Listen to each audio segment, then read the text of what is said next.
Welcome back, everyone, to another episode of our podcast. Thanks for having me, Lee. Today, we're diving into something that touches all of us, YouTube. Absolutely. YouTube's impact is massive, isn't it? It really is. So what do you think makes YouTube so engaging? I think it's the variety and sheer volume of content. Right. From tutorials to vlogs, there's something for everyone. And let's not forget the community aspect. It's like a global conversation. Exactly. People can connect over shared interests. What about recommendations? Those algorithms can be a rabbit hole. They really can. You start with one video and end up watching for hours. I know, right? It's both amazing and a bit scary. Totally. Speaking of algorithms, how do they actually work? Well, they use data from your watch history and preferences. That makes sense. So it's personalized content? Exactly. YouTube tries to recommend what you'll enjoy the most. But is there a downside to all this personalization? Definitely. It can create echo chambers. That's a great point. What do you mean by echo chambers? Well, you could end up only seeing one side of an argument. I see. Like being trapped in a bubble of similar viewpoints? Exactly.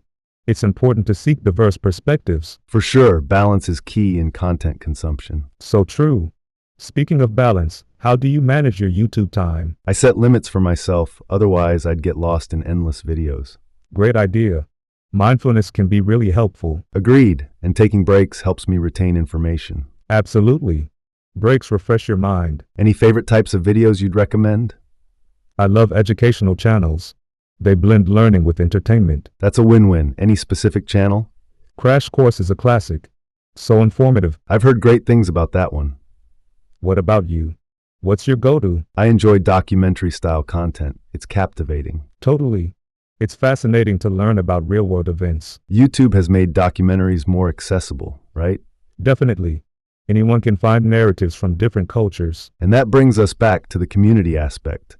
Exactly. It's about connecting globally through stories. Speaking of global connections, has YouTube influenced creators abroad? Absolutely. It's empowered voices that were previously unheard. That's inspiring. It amplifies diverse narratives. For sure. And it introduces viewers to new cultures. What role do you think YouTube plays in shaping culture? It's a major player. Trends often start on YouTube. That's true. Viral challenges or trends can sweep the globe. Exactly. And it can influence how we view societal issues. Do you think it's a platform for social change? Yes. Creators often address social issues directly. That's powerful. They can mobilize audiences. And raise awareness about important causes. Do you have an example of that? Absolutely. Many creators tackled environmental issues. That's impactful. They harness their reach for good. Exactly.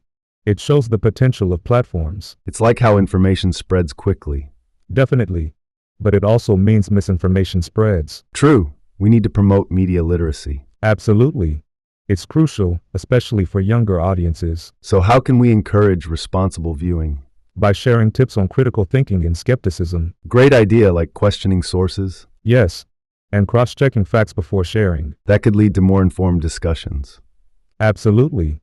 Dialogue is essential. As we wrap up, what's a final thought on YouTube? It's a tool. How we use it matters. Well said. Use it wisely, folks. And explore diverse content. Thanks for tuning in, everyone.